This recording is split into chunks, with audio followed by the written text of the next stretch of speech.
જામનગરના હાપા માર્કેટિંગ યાર્ડમાં મગફળીની આવક ખેડૂતો રાતભર લાઇનમાં ઊભા રહ્યા। જામનગરના હાપા માર્કેટિંગ યાર્ડની બહાર મગફળી ભરેલા વાહનોની લાંબી કતાર જોવા મળી।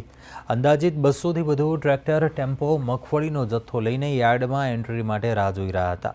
આ વર્ષે મગફળીનું ઉત્પાદન સારું રહેતા ખેડૂતો મોટી સંખ્યામાં પોતાનો પાક વેચવા યાર્ડ તરફ વળી રહ્યા છે, પરંતુ એકસાથે મોટા પાયે આવક થતા યાર્ડની અંદર જગ્યા પૂરતી ન રહેતા વાહનોને બહાર જ રોકવા પડતા ખેડૂતોએ રાતભર પોતાના વ્હીકલ સાથે લાઇનમાં ઊભા રહેવું પડે છે। ઘણા ખેડૂતોએ જણાવ્યું કે મગફળીનો જથ્થો સમયસર ખુલ્લા બજારમાં વેચી શકાય તે માટે તેઓ એક દિવસ પહેલાં જ યાર્ડ ખાતે આવી જાય છે, છતાં પર્યાપ્ત વ્યવસ્થા ન હોવાથી લાંબી લાઇનો અને રાત્રિભરની હાલાકીનો સામનો કરવો પડે છે।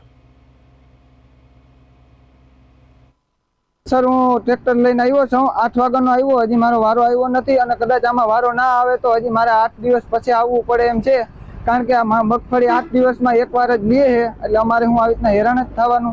સરકારને એટલું કહેવાનું કે તમે બને એમ ઉતાવળ કરો અને વ્યવસ્થિત કરો એટલે મારે કાલનું વાવેતર થાય। અત્યારે પૈસાની એટલી તંગી છે એની વાત જ તમે જવા દે। આ આગલા અઠવાડિયાથી આવ્યો તો વારો ન આવ્યો, પાછો અત્યારે આવ્યો। હવે અત્યારે 8 વાગ્યાનો હું અહીંયા હેરાન થાઉં, બરાબર 8 વાહन 10 वाहन लिए अमारू कोई सांभळवा त्यां राजी नथी। अत्यारे यार्डवाळाने एटली ज विनंती के भाई तमे मजूर 5 नहीं तो 25 वधारी अने अमारो अठवाडियामां एकवार वारो ल्यो ने तो व्यवस्थित वारो ल्यो, वाहन आवे अमने वारो दियो। आगला अमे आवी गया आगली वीकमां एना